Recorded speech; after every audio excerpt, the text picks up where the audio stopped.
ಭಾರತ ಪ್ರಕಾಶಿಸುತ್ತದೆ. India the great, Bharat ದೇಶ್ ಮಹಾನ್ ಎನ್ನುವ ಅನೇಕ ಪದಗಳನ್ನು ನಾವು ವಾಕ್ಯಗಳನ್ನು ನಾವು ಕೇಳುತ್ತಾ ಇದ್ದೇವೆ. ಭಾರತ ದೇಶವು ವಿವಿಧತೆಯಲ್ಲಿ ಐಕ್ಯತೆಯನ್ನು ಸಾರುವ ಒಂದು ದೊಡ್ಡ ರಾಷ್ಟ್ರವಾಗಿದೆ. ಇಲ್ಲಿ ನೋಡುವಾಗ ಅನೇಕ ಕುಲ, ಜಾತಿ, ಧರ್ಮ, ಜನಾಂಗದವರು ಒಂದೇ ತಾಯಿಯ ಮಕ್ಕಳ ಹಾಗೆ ಜೀವಿಸ್ತಕ್ಕಂಥದ್ದು ಅದೆಷ್ಟೋ ಶ್ರೇಷ್ಠವಾಗಿದೆ. ಆದರೆ ನಮ್ಮ ದೇಶದಲ್ಲಿರ್ತಕ್ಕಂಥ ಅನೇಕ ಜನರು ಕ್ರಿಸ್ತರನ್ನು ದೂಷಿಸುವವರಾಗಿದ್ದಾರೆ, ಅವರನ್ನು ಕಡೆಗಣಿಸುವವರಾಗಿದ್ದಾರೆ. ಅವರ ದೇವರು ಬಿಳಿಯರ ದೇವರು, ನಮ್ಮ ದೇಶದ ದೇವರಲ್ಲ ಎಂಬುದಾಗಿ ಅನೇಕ ವಾದ ವಿವಾದಗಳನ್ನು ಹಬ್ಬಿಸಿ ಅನೇಕ ಕಡೆ ಹಿಂಸೆ, ಸಂಘರ್ಷಗಳು, ಅನೇಕ ದೈವ ಸೇವಕರನ್ನು ಚಿತ್ರಿಸುವುದು ಅನೇಕ ಘಟನೆಗಳಾಗಿ ನಮ್ಮ ಕಣ್ಣೆದುರಿಗೆ ಕಾಣುತ್ತಲಿವೆ. ಆದರೆ ಭಾರತ ದೇಶಕ್ಕೆ ಕ್ರಿಸ್ತರು ನೀಡಿರ್ತಕ್ಕಂಥ ಸೇವೆ, ತ್ಯಾಗ, ಅವರು ಮಾಡಿರ್ತಕ್ಕಂಥ ಒಂದು ನಿಷ್ಠೂರವಾದ ಸೇವೆಯನ್ನು ನಾವು ಗಮನಿಸುವುದಾದರೆ, ಅವರು ಮಾಡಿರುವ ಸೇವೆ ಅದು ಅಪರಿಮಿತವಾದದ್ದು, ಗಣನೀಯವಾದದ್ದು. ಇಲ್ಲಿ ನೋಡುವಾಗ ಒಂದು ವೀಕ್ಲಿ ಇನ್ಸ್ಟಿಟ್ಯೂಟ್ ಆಫ್ ಇಂಡಿಯಾ ಅಂತಕ್ಕಂಥ ಒಂದು ಪತ್ರಿಕೆದವರು ಬಂದಿರತಕ್ಕಂಥ ಒಂದು ವರದಿಯ ಪ್ರಕಾರ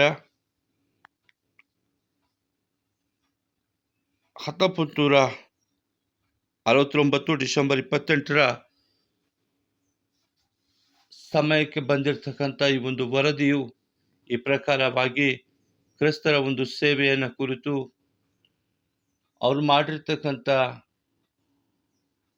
ಸೇವೆ, ಮಹಾದಾನ ಮತ್ತು ಎಲ್ಲ ಕಡೆ ಶಾಲೆಗಳು ಮತ್ತು ಅನಾಥ ಮಕ್ಕಳ ಒಂದು ಸೇವೆ, ನಿರ್ಗತಿಕರ ಸೇವೆ, ಬಡವರ ಮಧ್ಯದಲ್ಲಿ ಸೇವೆ, ಕುಂಟರ ಮಧ್ಯದಲ್ಲಿ ಮಾಡಿರ್ತಕ್ಕಂಥ ಸೇವೆಯ ಕುರಿತು ಈ ಒಂದು ಪತ್ರಿಕಾ ವರದಿಯು ಒಂದು ರಿಪೋರ್ಟನ್ನು ಇಲ್ಲಿ ನಮ್ಮೆದುರಿಗೆ ತಂದಿಟ್ಟಿದೆ.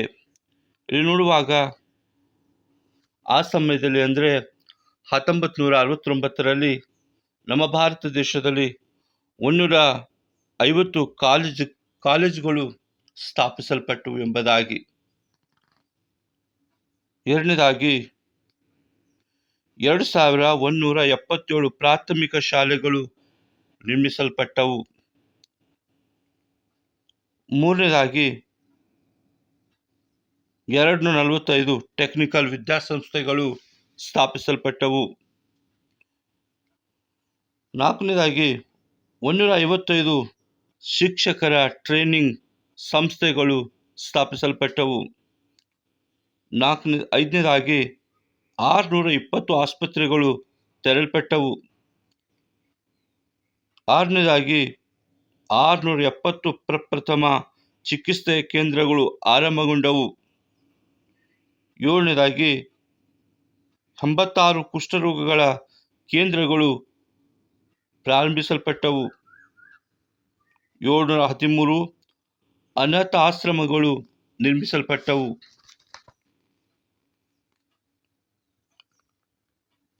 9ನೇದಾಗಿ 682 ಬಡ ಮಕ್ಕಳಿಗೆ ವಸತಿ ಗೃಹಗಳು ನಿರ್ಮಿಸಲ್ಪಟ್ಟವು.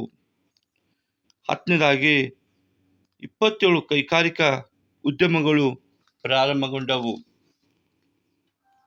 11ನೇದಾಗಿ ಕುರುಡ, ಕುಂಟರ, ಮೂಗರ ಸಹಾಯ ಕೇಂದ್ರಗಳು ಕ್ರಿಸ್ತರಿಂದ ಭಾರತ ದೇಶದಲ್ಲಿ ಸ್ಥಾಪಿಸಲ್ಪಟ್ಟವು. ಹೌದು, ಇಂಥ ಗಣನೀಯ ಸೇವೆ ನೀಡಿರ್ತಕ್ಕಂಥ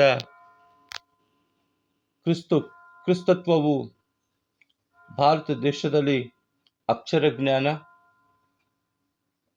ಬಡವರಿಗೆ ಸಹಾಯ, ಕುರುಡಕುಂಟರಿಗೆ ಸಹಾಯವಾಗಿ ನೆರವಾಗಿ ಬಂದಿರತಕ್ಕಂಥ ಕ್ರಿಸ್ತತ್ವವನ್ನು ತಿಳಿಯದೆ ಅನೇಕರು ಇಂದು ಮನ ಬಂದ ಹಾಗೆ ಮಾತಾಡ್ತಕ್ಕಂಥ ಜನರಾಗಿದ್ದಾರೆ. ಕ್ರಿಸ್ತತ್ವವು ಕೊಟ್ಟಿರ್ತಕ್ಕಂಥ ಕೊಡುಗೆ ಸೇವೆ ಅದು ಬಹಳವಾಗಿದೆ. ಆದ ಕಾರಣ ನಾವು ಮಾತಾಡಬೇಕಾದ್ರೆ, ಒಂದು ವಿಷಯದಲ್ಲಿ ಮಾತಾಡಬೇಕಾದ್ರೆ, ಒಂದು ಧರ್ಮದ ವಿಷಯದಲ್ಲಿ ಮಾತಾಡಬೇಕಾದ್ರೆ ಅದನ್ನು ತಿಳಿದು ಮಾತಾಡೋರಾಗಿರಬೇಕು. ಯಾಕಂದರೆ ತ್ಯಾಗಕ್ಕೆ, ಸೇವೆಗೆ ಇನ್ನೊಂದು ಹೆಸರೇ ಅದು ಕ್ರಿಸ್ತನು ಎಂಬುದಾಗಿ. ಕ್ರಿಸ್ತನನ್ನು ನಂಬಿರ್ತಕ್ಕಂಥ ಜನ ಸೇವೆಗೆ ಮುಂದಾಗಿದ್ದಾರೆ. ಅಂದೂ ಸಹ ಸೇವೆಗೆ ಮುಂದಾಗಿರ್ತಕ್ಕಂಥ ಕ್ರಿಸ್ತರು ಇಂದೂ ಸಹ ಸೇವೆಗೆ ತಮ್ಮನ್ನೇ ತಾವೇ ಅರ್ಪಿಸಿಕೊಂಡು ಭಾರತ ದೇಶದಲ್ಲಿ ಅನೇಕ ಕಷ್ಟ ಕಾಲದಲ್ಲಿ ತಮ್ಮ ಸೇವೆಯನ್ನು ಮುಂದುವರಿಸುತ್ತಿದ್ದಾರೆ. ಆದ ಕಾರಣ